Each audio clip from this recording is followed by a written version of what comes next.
Welcome back to Nick Lenz's Comic Corner Classic / Non-Classic. This is episode number 1137 and Doubleshot number 1031.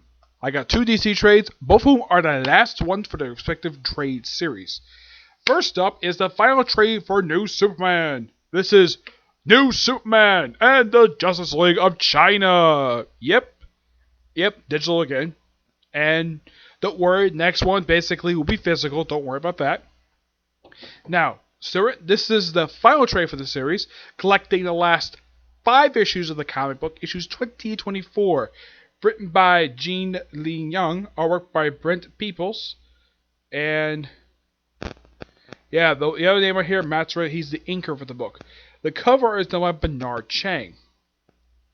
Now, mostly this book basically is just this. Now, I kind of get the reason why they changed the name of the series to New Superman and the Justice League of China.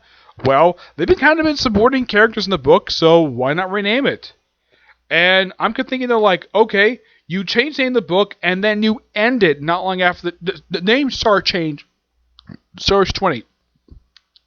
And if this was Marvel, if you get a brand new name change, we have to hit the restart button. But thank God DC does not follow that stupid policy. Like, oh, we have to get a name change for the series. Have to hit the restart button. Thank God, we gotta praise DC for not doing that stupid thing. Yes, this is by far, in my opinion, one of the most dumbest ideas Marvel ever did. And they still do it this very day. Now, pretty much the lineup is still pretty much the same.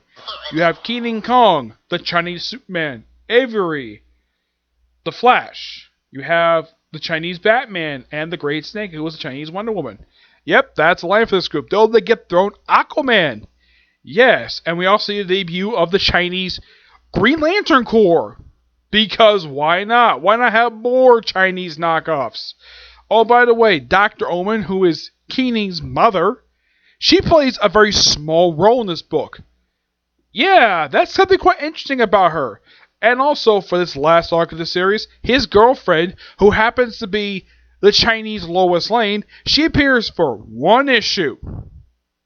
Yep, one issue of this retitled series. Do not know why. Now, the Justice League of China are headquartered out of a temple. Not a bad place to headquartered out of. And mostly, but we have a storyline. Now, there's a couple different plot threads going on here. One with the with the Korean Aquaman knockoff. Yeah, he becomes part of the Justice League of China in this book, and of course, Keening, the Chinese Superman, just dealing with his yin and yang powers. Yep, of course, both plot threads are resolved by the end of this, and of course, the Chinese government sending the Green Lantern Corps. Well, their Green Lantern Corps, that is. Yes, and in case you're wondering, now, is there another appearance by the regular Justice League team? Nope. And, yeah, they also had to temporarily fight they pretty much kind of also going to fight with North Korean military. And there's also a thing in here that really goes nowhere because this book gets canceled. Because book got canceled with this when it was retitled as this. Yeah, set up a possible idea of Avery have a thing for Keening. Despite the fact he has a girlfriend already. The Chinese Lois Lane. I think her name is Mind Me, I think her name is. Yeah, she only appears for one issue. She's a ninja. Yeah, also, the first issue has a return of a character I never expected to see in DC Comics again. Especially since this guy has only appeared twice over the years. He's a creation of John Byrne. He first appeared in the controversial two-parter of Action Comics 591 and 592. Who is his character? Sleaze! Yep, Sleaze is back. Yeah, do not know why that the writer decided to bring back Sleaze, but okay. The only appearance made of this guy is in Countdown. That's it. Yeah, and they fired for like one issue, and that's it for him. Yep. And that's quite interesting, though. To fight a character who is, get this guy is so obscure. Like, I know of him because I'm a long-time comic fan, so I've read his two-parter. And why is his debut two-parter so controversial? Well, there's a couple reasons why. One, it was very heavily implied that he raped Big Barda. And two, he used his powers to force Superman and Big Barda to make out. Despite the fact Superman basically is in love with Lois Lane, and Big Barda is married to Mr. Miracle. And in case you're wondering, is this two-parter in trade? Oh, yes, it is. It's actually, I think it's collected I think it's like Man of Steel. I think it's like volume 2, not 2. It might be like 3 or 4 in one of those two trades, yes. That's where his debut appearance, and after that two-parter, he showed up in Countdown, and that was it for him. And wow, it was something to see Sleaze again. Sleaze, in case you don't know what else about him, he's from the planet Apocalypse. They don't mention that in here. The other ones, I know that because I've read his early appearances. Yep, and after this one-off appearance, never seen again.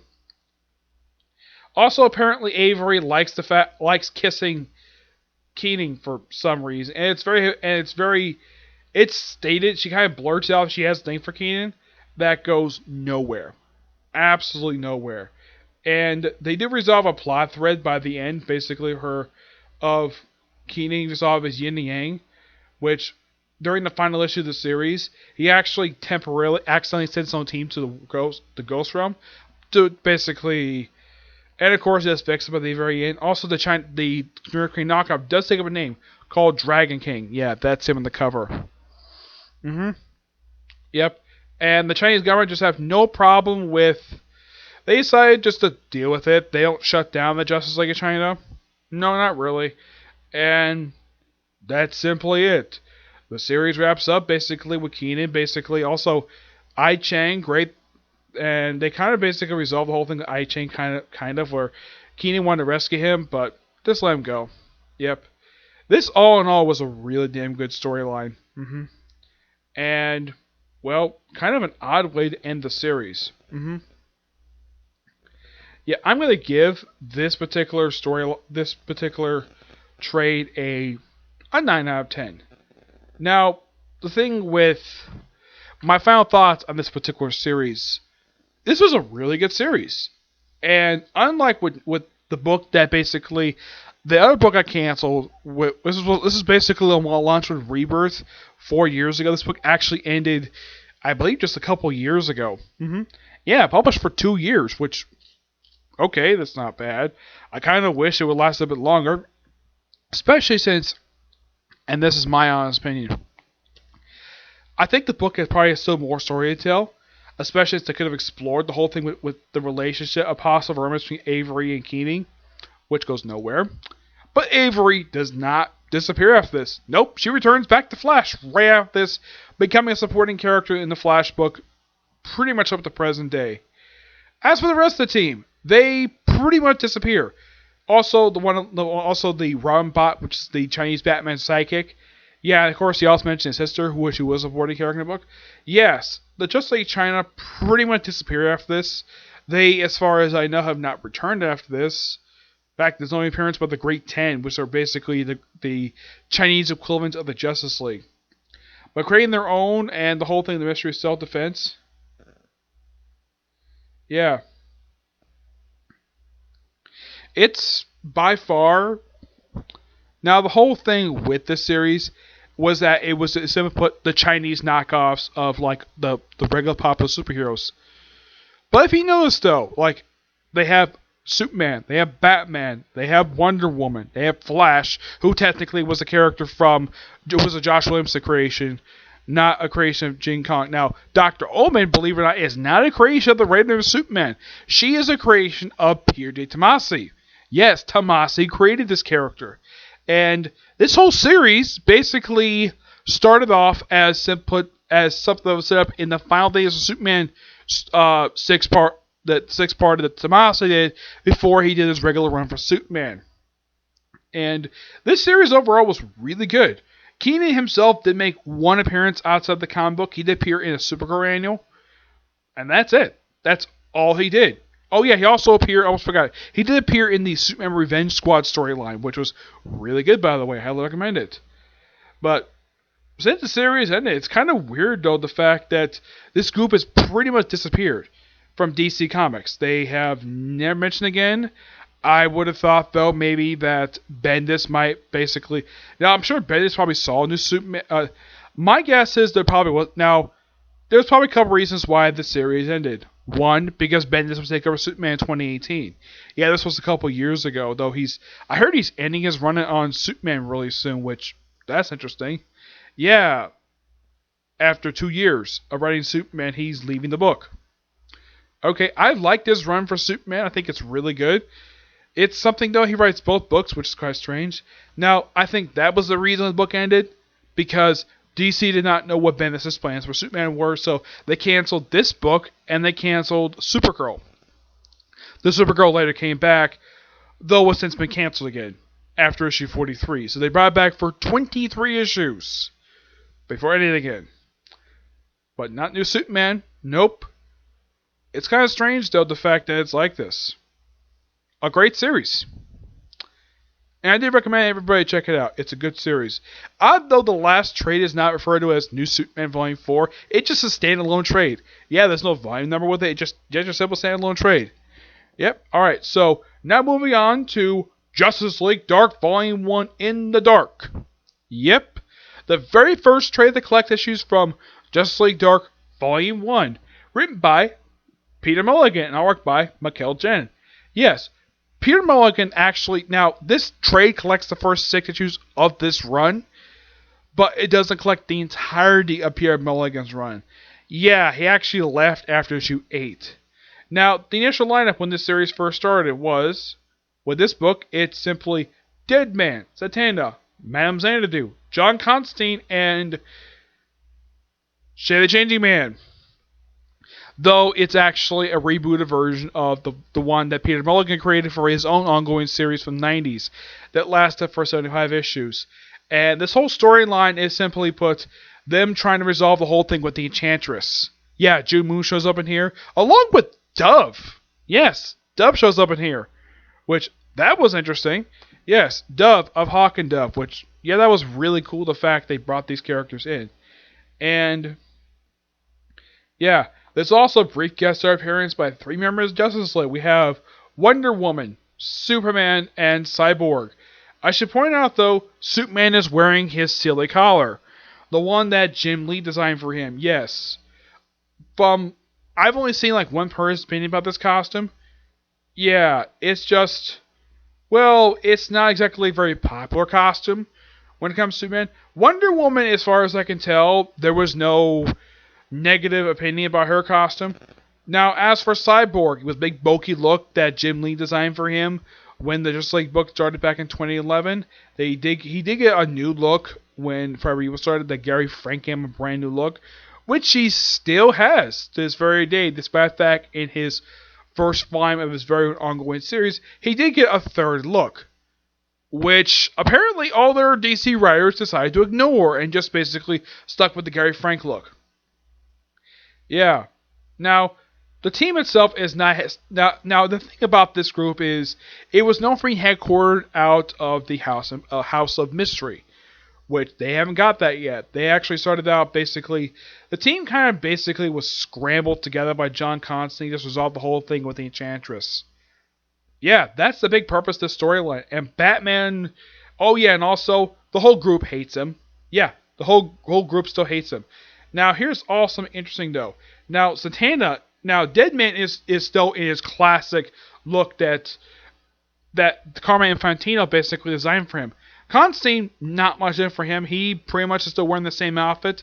Madame Xanadu, still the same attire from what I can tell. Not the case of Zatanna. Dove of Hawk and Dove, the team of Dove, she still wears the same look, which I do appreciate the fact they kept that look for her. Now, as for Zatanna, they gave her a completely new look, which to put is like a white corset top, black pants, black boots, and a coat with the fishnet stockings on her legs actually on her arms.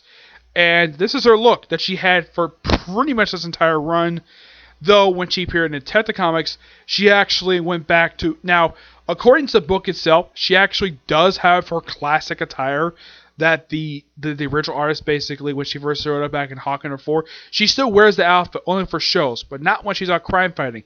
This is a crime fighting attire. Though, if you notice, if you read the current Justice League Dark book by James Tynion, she actually has his costume, despite the fact when she showed up in the pages of Detective Comics, also by Tynion, she was in the classic attire. Why in the world she switched back this look, I have no idea. We also have brief appearance by Batman. Yes, in the Jim Lee costume, which I don't mind this costume though. It's actually a pretty good looking costume. Yep. Now the thing is, yeah, they do in fact that the Enchantress became separated from June Moon, became its own separate entity because I think it was kind of hinted at that the character was sort of a split personality, but it's basically kind of like a spirit that possesses June Moon whenever she just changes her mood. And in case you wonder, like, after this particular storyline wrapped up, like, where'd the Enchantress go after they wrapped up the whole storyline with her? She got moved up to Suicide Squad, where she stayed up until present day. Yep, they kept her there. They kept the Enchantress there, which is a good move on the part of Rob Williams to do. And I believe that the writer of New Suicide Squad kept her there.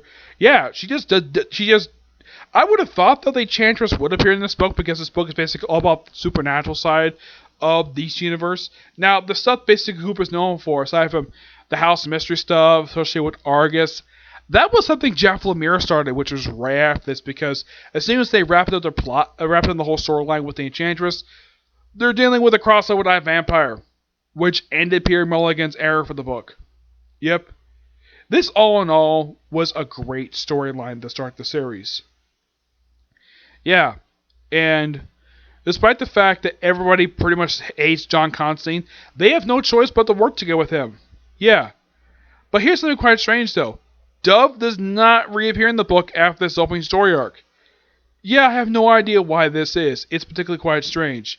There was also one point, because Deadman was possessing June Moon, it was also heavily hinting at the way the artwork was suggesting that, get this, Deadman wanted to use June Moon's body to have sex with Dove. It's very heavily implied by the artwork that Dove is like so uncomfortable with basically having June Moon touch his hair the way that she's doing it. Or like rubbing her hair, like she loves her, even though it's just Deadman saying this. It's a very heavily implied lesbian moment. That's what I can tell by the artwork by Michael Janin, but it goes nowhere, absolutely nowhere. Now, where did her relationship with Deadman started? Well, that, from what I've heard, is something they kept over from pre-Flashpoint, and this was mentioned in the Hawk and Dove book by Rob Liefeld. Yes. Rob Liefeld drew Hawk and Dove Volume 5, which it's been a while since I've read it, but the critic reception for it was mixed at best. They do believe that Rob Liefeld was getting better as an artist, though after the book ended, he could move to Hawkman and Deathstroke and Firestorm. Yep. And what happened to all three books afterwards? Not long after he came on the book, left, and the book got canceled. Like, pretty much all of them got canceled issue 20. Yep. Yeah. This was a fun storyline. It's strange, though, Dove didn't stick around with the team. It would have been interesting for her and Hawk to hang out with this team. But nope, I don't think that Peter Mulligan, neither even Jeff Lemire had plans for her. Plans for these two. Here's Shade the Changing Man. A better look at him. I got a bit of glare on my phone. But yeah, that's Shade the Changing Man. Yep. Now, the thing is, after the next storyline, after basically Mulligan left the group, he pretty much just, how should I put this? He left because I think Peter Mulligan just brought him on board because he's basically his character, and it's like, okay, Peter Mulligan leaves, he's taking him with him. And as far as I can tell for Shade, he did pop up once after Peter Mulligan wrapped up his run. He did pop up in Favorable Light, but that's it for Shade Changing Man. As in the case what happened to the rest of the characters after this opening story arc, well, Madame Xanadu herself stuck around for pretty much most of the rest of the series of this run, and that's it for her. Though here's the thing about Man of Xanadu. She was also appearing in Demon Knights, yeah, because they also kind of retconned it in this continuity. I don't remember if it was established in pre-Flashpoint, but Madame Xanadu is immortal. Yep, she's immortal. And she was in a relationship with Jason Blood, Etrigan the Demon. That was something established in Demon Knights. It's been a while since I've read Demon Knights, and I would love to review that series because it has a great premise. Yeah, it's basically Demon Knights is just medieval version of Justice League. That's what it is. And it was the first book to feature Etrigan Demon before it popped up present day. Yeah. But final thoughts on this particular run. Justice League Dark Volume 1 is one of those books from the New 52 that actually was really, really good. I heard zero complaints about this book. It was by far, for a lot of people, one of DC's best books on the New 52. Didn't have a bad writer for it. It only had like roughly 3 writers this entire run. Yeah, 3 writers. First you had Peter Mulligan, who did the first 8 issues. And then he left with issue 9 to like issue 20. It's all Lemire. And then from issue 21 to 40, it's Jay and DeMatteis. Yeah, DeMatteis took over right after Jeff Lemire left. And DeMatteis was the last writer for the book. Of course, DeMatteis was also writing The Famous Stranger at that point. And then when that book ended, he was relaunched as Trinity of Sin, which he also wrote that book as well. Now, in the case of John Constantine, he did get his own spin-off book. Yeah, he got his own ongoing series that lasted for 23 issues, which ended was relaunched as Constantine the Hellblazer, which was an okay book that didn't get much basically going. It basically didn't get much steam with it until issue 5, when that book was written by James Tynion, and then it was relaunched as simply the Hellblazer with Rebirth. And that was a great book. Despite the fact the book kept changing writers. It had like 3 different writers on that book's run.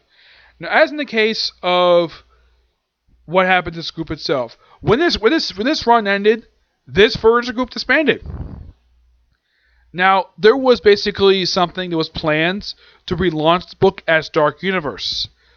But from what I've heard, and I've kind of talked to James Tynion about this, like they left. And whatever ideas they had for just like for Dark Universe got folded into Constantine Hellblazer. But there's no denying, Justice League Dark, well, the original run was fantastic. Nothing wrong with this run at all. Not a bad issue. Stuff was basically set up early on and built up with this entire run. Though they did add Timothy Hunt to the group from the Books Magic series, which really good for Lemire to add that. Yeah, all in all, great book. The trade itself, I give a 9.5 out of 10. Great book, a great story, and great artwork. Yep. So, yeah, that's it for this particular review. My next review will probably be another Comic Corner and One Piece. Okay? See you next video. Bye.